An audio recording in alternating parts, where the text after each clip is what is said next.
আসসালামু আলাইকুম। ইশতিকা রহমান, সরকারি শিক্ষক, ঢাকা শিক্ষা বোর্ড, ব্যবসায়িক স্কুল অ্যান্ড কলেজ। আজকের এই অনলাইন ক্লাসে চতুর্থ শ্রেণীর সকল শিক্ষার্থীকে প্রাথমিক বিজ্ঞান এই ক্লাসে স্বাগত। আশা করি তোমরা সবাই ভালো আছো এবং সুস্থ আছো। তোমাদের এই অধ্যায়গুলো কিন্তু আগেই শেষ হয়েছে, তারপরেও তোমরা যেন পড়াশোনার সাথে সংযুক্ত থাকো এই জন্য এগুলো আপনার রিভিশন করা হচ্ছে তোমাদের নেক্সট পরীক্ষার জন্য। তো আজকে আমি যে অধ্যায়টি আলোচনা করবো সেটা হচ্ছে অধ্যায় 4 খাদ্য। হ্যাঁ, এই অধ্যায়টি নিয়ে আজকে আমি আলোচনা করবো। এটা হচ্ছে তোমার বইয়ের 28 পেজে। আচ্ছা, তো এই অধ্যায়টি নিয়ে আজকে আমরা ডিটেলস একটু পড়বো। বেঁচে থাকার জন্য প্রতিটি উদ্ভিদ এবং প্রাণীর কিন্তু খাদ্যের প্রয়োজন। খাদ্য ছাড়া কিন্তু আমাদের জীবন একেবারেই অচল। তো আমাদের খাদ্যের যে উৎসগুলোকে কিন্তু আমরা প্রধানত দুই ভাগে ভাগ করে থাকি। একটি আমরা পেয়ে থাকি উদ্ভিজ অংশ থেকে, আর একটি পেয়ে থাকি প্রাণীজ অংশ বা উৎস থেকে। তো উদ্ভিজ খাদ্যদ্রব্য ও প্রাণীজ খাদ্যদ্রব্য। তো উদ্ভিজ খাদ্যদ্রব্য বলতে আমরা কি বুঝি? উদ্ভিজ খাদ্যদ্রব্য বলতে আমরা বুঝি যে সকল খাদ্য বা শস্য দানাগুলো মেনলি আমরা উদ্ভিদ থেকে পেয়ে থাকি, সেগুলো কিন্তু উদ্ভিজ খাদ্যদ্রব্য। যেমন শাকসবজি, তারপর দানা, শস্য, ফল, ম্যাক্সিমাম জিনিসগুলো কিন্তু আমরা উদ্ভিদ থেকে পেয়ে থাকি। হ্যাঁ, এগুলো কিন্তু উদ্ভিজ অংশ। তারপর আমাদের প্রধান খাদ্য যে স্ট্যাপল ফুড রাইস, এটাও কিন্তু উদ্ভিজ অংশ। ধান, গম, ভুট্টা ম্যাক্সিমাম অংশগুলো কিন্তু উদ্ভিজ অংশ থেকে আমরা পেয়ে থাকি। হ্যাঁ, তো প্রাণীজ খাদ্যদ্রব্য, খাদ্য উৎসগুলো থেকে প্রাণীজ খাদ্যদ্রব্য উৎসগুলো আমরা প্রাণী থেকে পাই। যেমন হচ্ছে আমাদের পশু থেকে আমাদের কি হয়, মাংসের চাহিদা আমরা পূরণ করতে পারি, এবং হচ্ছে মুরগি থেকে কি করতে পারি, আমরা ডিম পাই। তো এই উৎসগুলো কিন্তু আমরা কিছু কিছু প্রাণী থেকে আমরা পেয়ে থাকি। হ্যাঁ, মাছ, মাংস, ডিম, দুধ, এগুলো আমরা কিন্তু প্রাণী থেকে পেয়ে থাকি। এগুলো কিন্তু আমরা প্রাণীজ উৎস। ঠিক আছে, তারপর আসলে আমার পুষ্টি উপাদান। হ্যাঁ, পুষ্টি উপাদান হচ্ছে পুষ্টির যে ক্লাসিফিকেশনগুলো সেগুলো নিয়ে আমরা আলোচনা করবো। প্রত্যেকটা দ্রব্যেরই তোমার কিছু না কিছু পুষ্টি উপাদান থাকে, তা নিয়ে আজকে আমরা আলোচনা করবো। যে নিউট্রিশন ভ্যালুটা কি, মানে কোন খাদ্যে কোন ধরনের পুষ্টি পাওয়া যায়, সেগুলো নিয়ে আজকে আমরা ডিটেলস আলোচনা করবো। তোমার বইতে দেখবা যে পুষ্টি উপাদানগুলোকে তোমার বইতে 5 ভাগে ভাগ করা হয়েছে। হ্যাঁ, তো পুষ্টি উপাদান পুষ্টি উপাদান কয়টি? তার মধ্যে পুষ্টি উপাদান 5টি। কি কি? শর্করা, আমিষ, চর্বি, ভিটামিন এবং খনিজ লবণ। হ্যাঁ, শর্করা, আমিষ, চর্বি, ভিটামিন এবং খনিজ লবণ। শর্করাটা হচ্ছে মেইনলি তোমার কার্বোহাইড্রেট। হ্যাঁ,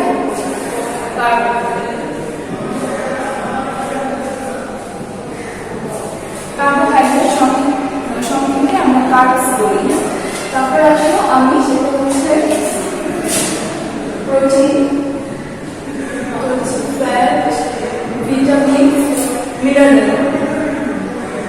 তোমার বলতে ইংলিশ নেমগুলো নাই, আশা করি তোমরা সবসময় ইংলিশ নামগুলো মনে রাখবা। আমিষ হচ্ছে প্রোটিন, চর্বি হচ্ছে ফ্যাট, তারপর হচ্ছে ভিটামিন এবং খনিজ লবণ হচ্ছে মিনারেল। হ্যাঁ, খনিজ উপাদান। এবং এই কয়টা হচ্ছে আমার মেইন 5টি পুষ্টি উপাদান। এবং তার সাথে অপরিহার্য উপাদান হচ্ছে পানি। হ্যাঁ, পানি যেহেতু অপরিহার্য উপাদান হচ্ছে পানি। সুষম বিশুদ্ধ পানির অবদান কিন্তু জীবন, এই জন্য পানিকে অবশ্যই করতে হবে, আমার বিশুদ্ধ করে খেতে হবে। বিশুদ্ধ পানি বিশুদ্ধ করতে কিন্তু বিগত ক্লাসগুলোতে আলোচনা করছি কিভাবে পানি বিশুদ্ধ করা যায়।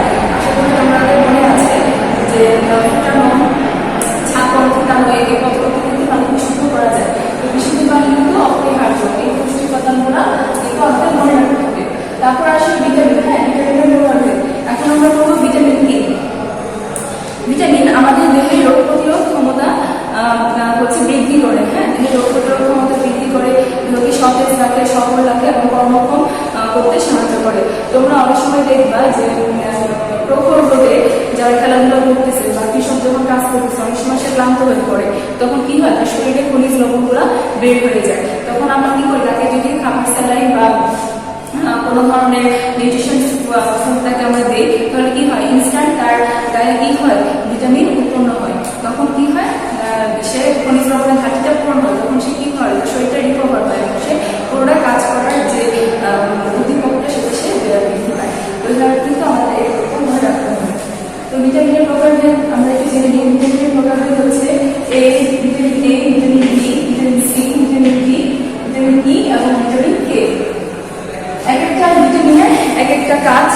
একটা উৎস এবং এদের হচ্ছে অভাবজনিত রোগ কিন্তু এক এক রকম, তা আমরা এখন ছোট আলোচনা করব। তো একটা কোশ্চেন, এটা খুব ইম্পর্টেন্ট একটা কোশ্চেন, যে ভিটামিন বি কে কেন আমরা ভিটামিন বি কমপ্লেক্স বলা হয়। হ্যাঁ, তো অন্য কোনো ভিটামিনকে কিন্তু বি কমপ্লেক্স বলা হয় না, মানে ভিটামিন বি কে কেন আমরা কমপ্লেক্স বলি। ভিটামিন বি কে আমরা কমপ্লেক্স বলি এই কারণে, কারণ ভিটামিন বি তে কিন্তু অনেক ধরনের ভিটামিন নিয়ে এটা সংগঠিত, এই জন্য ভিটামিন বি কে আমরা ভিটামিন কমপ্লেক্স বলা হয়। ঠিক আছে, এখন আসলো ভিটামিন বি কি ভিটামিন নিয়ে গঠিত। যেমন ভিটামিন বি1 আছে, বি2 আছে, এসব ভিটামিন একত্রে হয়ে ভিটামিন বি কমপ্লেক্স গঠিত হয়েছে। এই জন্য অনেকগুলো ভিটামিন একত্রে হওয়ার কারণে এই জন্য ভিটামিন বি কমপ্লেক্স। তো ভিটামিনের উৎস, কাজ এবং অভাবজনিত রোগ সম্পর্কে জানবো। ভিটামিন প্রথমে আসলো ভিটামিন এ। তো ভিটামিন এ সাধারণত আমরা হলুদ যে শাকসবজি ফলমূল সেগুলোতে বেশি পরিমাণ ভিটামিন এ পেয়ে থাকি। হ্যাঁ, ভিটামিন এর উৎস সেগুলো যেমন মিষ্টি কুমড়া, গাজর, পালং শাক। ঠিক আছে, মিষ্টি কুমড়ার কালারটা কি ব্লুইশ টাইপের বা অরেঞ্জ, হলুদ বা কমলা ভাগ টাইপের। গাজরটা কি ক্যারটটা হচ্ছে অরেঞ্জ টাইপের। তারপর হচ্ছে সবুজ শাকসবজি, এগুলোতে কিন্তু প্রচুর পরিমাণে ভিটামিন এ পাওয়া যায়। তো ভিটামিন এ উৎসগুলো সম্পর্কে আমরা জানলাম। তো এর কাজ কি? ভিটামিন এর কাজ কি? তোমার চোখের দৃষ্টি শক্তিটাকে ভালো রাখে, তাই না?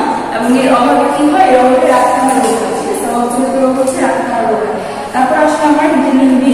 হ্যাঁ, ভিটামিন বি কে কিন্তু আমরা কমপ্লেক্স করেছি, কারণ এখানে অনেকগুলো ভিটামিন বি এর উপাদান আছে, যেমন ভিটামিন বি1, বি2, হ্যাঁ, বি12 এগুলো আছে। তো ভিটামিন বিগুলো কি? যেমন দানা শস্য। এখন আমরা জানবো দানা শস্যটা কি। দানা শস্যটা হচ্ছে বিভিন্ন ধরনের দানা, যেমন ভুট্টার দানা। হ্যাঁ, ভুট্টার দানা, তারপরে হচ্ছে গমের দানা, এগুলো কিন্তু দানা শস্য। হ্যাঁ, তারপর ঢেঁকি ছাঁটা চাল, এগুলো হচ্ছে দানা শস্য। তারপর হচ্ছে মাছ, তরুজা, তারপর হচ্ছে দুগ্ধজাত খাদ্য, এগুলো হচ্ছে ভিটামিন বি কমপ্লেক্সের মেইন উৎস। তারপর এটার কাজ কি? এটার কাজ হচ্ছে দেহের শক্তি উৎপাদন করা। হ্যাঁ, দেহের শক্তি উৎপাদন করা মানে এর অর্থ কি হয়? দেখো, বেরিবেরি মুখে ও জিভে ঘা হয়। হ্যাঁ, বেরিবেরি রোগ হয় এবং মুখে এবং জিভে ঘা হয়। এখন আমরা জানবো ভিটামিন সি। হ্যাঁ, ভিটামিন সি মনে রাখা সবাই, আমার ধারণা যে তোমরা সবাই পারো কোন কোন ফলে ভিটামিন সি আছে বা কোন কোন খাদ্যে ভিটামিন সি আছে। এটা মনে রাখা একটা সহজ টেকনিক হচ্ছে, যেগুলো হচ্ছে টক জাতীয় খাবার, সেগুলোতে ম্যাক্সিমাম কি হয়? ভিটামিন সি সমৃদ্ধ খাবার। যেমন লেবু, যত ধরনের লেবু আছে, যেমন কাগজি লেবু, কাগজি লেবু, তারপর হচ্ছে তোমার হাইব্রিড জাতীয় যত ধরনের লেবু আছে। হ্যাঁ, তারপর হচ্ছে সব ধরনের লেবুতে, কমলা লেবু, জামরুড়া, এগুলো সব ধরনের লেবুতে কিন্তু ভিটামিন সিটা বেশি থাকে। তারপর কাজি পেয়ারা। হ্যাঁ, কাজি পেয়ারা, দেশি পেয়ারা, তারপর হাইব্রিড জাতীয় যে পেয়ারাগুলো আছে, হ্যাঁ, এগুলোতে কিন্তু তোমার ভিটামিন সি এর পরিমাণটা বেশি থাকে। তারপর আমলকি, টমেটো, এগুলোতে ভিটামিন সি এর পরিমাণটা বেশি থাকে। তারপর আসবো, এখন আমরা জেনে নিব ভিটামিন সি এর অভাবে কি হয়। ভিটামিন সি এর অভাবে স্কার্বি রোগ হয়, হ্যাঁ, মাড়ির রোগ হয়। তারপর আসলে ভিটামিন ডি। ভিটামিন ডিটা কি? ভিটামিন ডি হচ্ছে ডিমের কুসুম, মাছের তেল, হ্যাঁ, সূর্যের রশ্মি, ডিমের কুসুম, মাছের তেল এবং এগুলোতে হচ্ছে ভিটামিন ডি এর উৎস।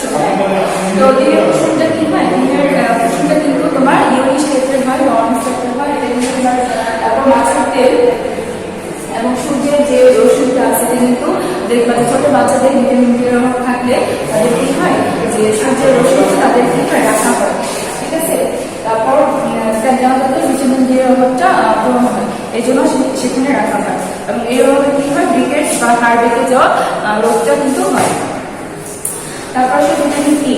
ভিটামিন ই হচ্ছে উদ্ভিদের বাদাম কলিজা, এটা হচ্ছে ভিটামিন ই এর উৎস। তেল, বীজ তেলটা কি? বীজ তেল কিন্তু বিভিন্ন ধরনের হতে পারে, যেমন সয়াবিন তেল আছে, তারপর হচ্ছে তোমার সাইন্টিফিক নেম হচ্ছে গ্লাইসিন ম্যাক্স। হ্যাঁ, এটা হচ্ছে সয়াবিন তেল। তারপর হচ্ছে তোমার সরিষার তেল বা যত ধরনের তিলের তেল, হ্যাঁ, সিসাম, ইন্ডিকাম, এই যত ধরনের তেল আছে সবগুলোর মধ্যে কিন্তু তোমার ভিটামিন ই এর পরিমাণটা বেশি থাকে।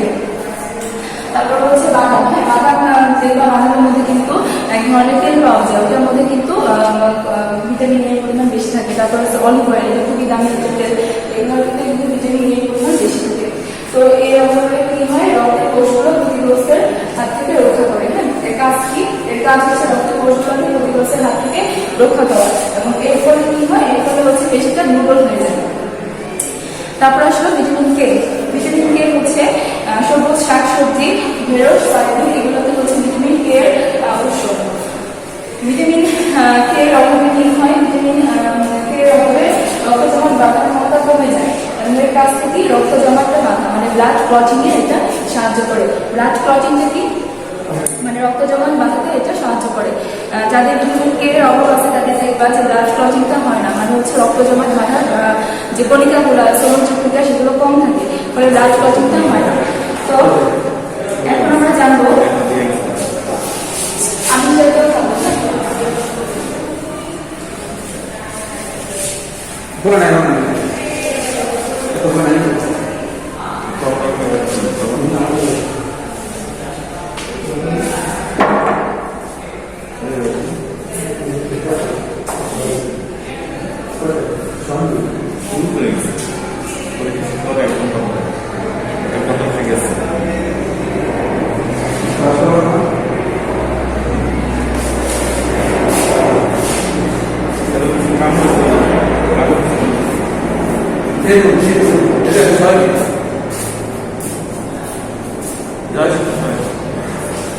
এখন আমরা জানবো আমি জাতীয় খাবার। আমি জাতীয় খাবার কি? মাছ, মাংস, দুধ, ডিম, এগুলো হচ্ছে আমি জাতীয় খাবার। বাদাম, মটরশুঁটি, সিম, এগুলো হচ্ছে আমি জাতীয় খাবার। তো এই খাবারটাতে কি হয়? এই খাবারটার কাজ কি? দেহের গঠন, ক্ষয়পূরণ, বৃদ্ধি সাধন, এগুলো হচ্ছে আমি জাতীয় খাবারের কাজ। ঠিক আছে? তো আমি জাতীয় খাবারটাকে তোমরা মেনলি যেভাবে ভাগ করা হয়, একটা হচ্ছে উদ্ভিজ আমিষ, হচ্ছে প্রাণীজ আমিষ। উদ্ভিজ আমিষ হচ্ছে যে আমিষটা আমরা মেনলি উদ্ভিদ থেকে পাই, সেটা হচ্ছে উদ্ভিজ আমিষ। আর প্রাণীজ আমিষের হচ্ছে যার উৎসটা হচ্ছে প্রাণী থেকে আমরা খাই সেটা। উদ্ভিজ আমিষ সেটা কি হবে? যেমন সিমের বীজ হবে, মটরশুঁটি, ডাল, এগুলো হচ্ছে উদ্ভিজ আমিষের অংশ। যে কোনো ধরনের ডাল, হ্যাঁ, যে কোনো ধরনের ডাল হবে উদ্ভিজ আমিষের অংশ। সেটা হতে পারে মুগের ডাল, মুসুরির ডাল, খেসারির ডাল, যে কোনো ডাল হবে উদ্ভিজ আমিষের অংশ। হ্যাঁ, ডালকে কিন্তু বলা হয় গরিবের প্রোটিন, কারণ প্রোটিন গরিবরা কি করে? তোমার মাছ মাংস টাকা দিয়ে কিনে খেতে পারে না। তো ডালের মধ্যে কি হয়? যে মাছ মাংসের প্রায় সমপরিমাণ কি থাকে? তোমার প্রোটিন থাকে। এই জন্য কিন্তু বলা হয় ডালটাকে বলা হয় তোমার গরিবের আমিষ। আসলে আমার প্রাণীজ আমিষ কি? যার উৎসটা হচ্ছে আমার মেনলি প্রাণী থেকে আমরা পেয়ে থাকি, যেমন মাছ, মাংস, দুধ, ডিম, যেগুলো আমরা গবাদি পশু বা হাঁস মুরগি এগুলা থেকে পেয়ে থাকি, তা হচ্ছে প্রাণীজ আমিষের উৎস। এখন আমরা জানবো সুষম খাদ্য।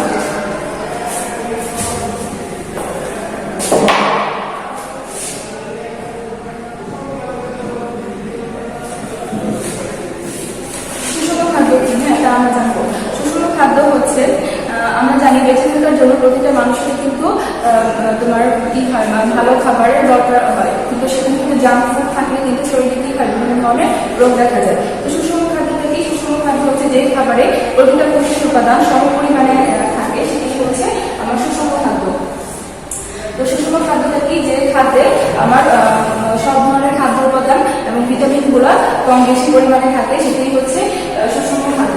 তো সুষম খাদ্যে সবগুলো খাবার এবং সব ধরনের ভিটামিন কিন্তু কম বেশি সম পরিমাণ বা কাছাকাছি পরিমাণ থাকবে, তো সেটাই হচ্ছে সুষম খাদ্য। অপরদিকে দেখবো আমরা জাঙ্ক ফুড। জাঙ্ক ফুডটা কি? জাঙ্ক ফুডটা হচ্ছে সুষম খাদ্যের ঠিক বিপরীত। জাঙ্ক ফুডে কি হয়? জাঙ্ক ফুডে হচ্ছে আমার পেস্টিসাইড, তারপর অকৃত্রিম রং, আরো কিছু ভেজাল মিশ্রিত থাকে, কিন্তু এটা তো মুখরোচক একটা খাবার হয়, কিন্তু সেখানে কোনো নিউট্রিশন ভ্যালু খুবই লো এবং সেখানে ফ্যাটের পরিমাণ অনেক বেশি। তো এই জন্য জাঙ্ক ফুডটা অ্যাভয়েড করা উচিত প্রত্যেকেই। তো এখন আমরা দেখবো খাদ্য দল। হ্যাঁ, খাদ্য দল এবং খাদ্য দ্রব্য, এটা হচ্ছে তোমার বই 32 পেজে। এখানে সুন্দর একটা ছক দেওয়া আছে 32 পেজে, এই জন্য আমি আর ছকটা আঁকলাম না। তো খাদ্য দল হচ্ছে আমাদের ভিটামিনগুলো রয়েছে আমরা তার মধ্যে অনেকটা, যেমন এখানে শর্করা রয়েছে, আমিষ রয়েছে, চর্বি রয়েছে এবং খনিজ পদার্থ, ক্যালসিয়াম এবং ভিটামিনটা একটা আলাদা ছক রয়েছে। তো এখানে আমরা এটা জেনে নিব শর্করা থেকে। শর্করাটা হচ্ছে কার্বস বা কার্বোহাইড্রেট জাতীয় খাবার, যা হচ্ছে চাল, গম, আলু, ভুট্টা এগুলো থেকে আমরা পাই। তারপর আসলে তোমার ভিটামিন বা খনিজ পদার্থ যা আমরা মেনলি শাকসবজি থেকে পাই, সবুজ শাকসবজি, তারপর উদ্ভিজ অংশ থেকে আমরা সেটা পেয়ে থাকি, যেমন ফুলকপি, গাজর, বাঁধাকপি, এগুলো থেকে আমরা পেয়ে থাকি, শীতকালীন শাকসবজি থেকে বেশি পাই। তারপর আসলো আমার ভিটামিন এবং খনিজ পদার্থ। ভিটামিন এবং খনিজ পদার্থটা আমরা ম্যাক্সিমাম ফল থেকে, হ্যাঁ ম্যাক্সিমাম ফল থেকে, যেমন আম, জাম, কাঁঠাল, লিচু, এগুলো থেকে আমরা কিন্তু ভিটামিন এবং খনিজ পদার্থটা পেয়ে থাকি। তারপর আসলো ক্যালসিয়াম এবং ভিটামিন। ক্যালসিয়াম এবং ভিটামিনের মেইন সোর্সটা কিন্তু অ্যাকচুয়ালি দুধ এবং পনির, দই, এই তিনটা দুগ্ধজাত দ্রব্যগুলো কিন্তু ক্যালসিয়ামের মূল সোর্স। হ্যাঁ, ক্যালসিয়ামের রং কিন্তু সাদা, এই জন্য দেখবা যে দুগ্ধজাত খাবারগুলো, দই, পনির, এগুলোর রং ম্যাক্সিমাম টাইমে কিন্তু কি থাকে, সাদা থাকে। তো ওদের আসলে আমার চর্বি, হ্যাঁ চর্বিটা কি, ঘি, মাখন, সরিষা তেল এবং সয়াবিন তেল, এগুলো হচ্ছে আমার তেল বা চর্বি জাতীয় খাবার। তো আশা করি এই অধ্যায়টা সম্পর্কে তোমার মোটামুটি যে ধারণা পেয়েছো, তাতেও কোনো প্রবলেম থাকলে আমার সাথে শেয়ার করো।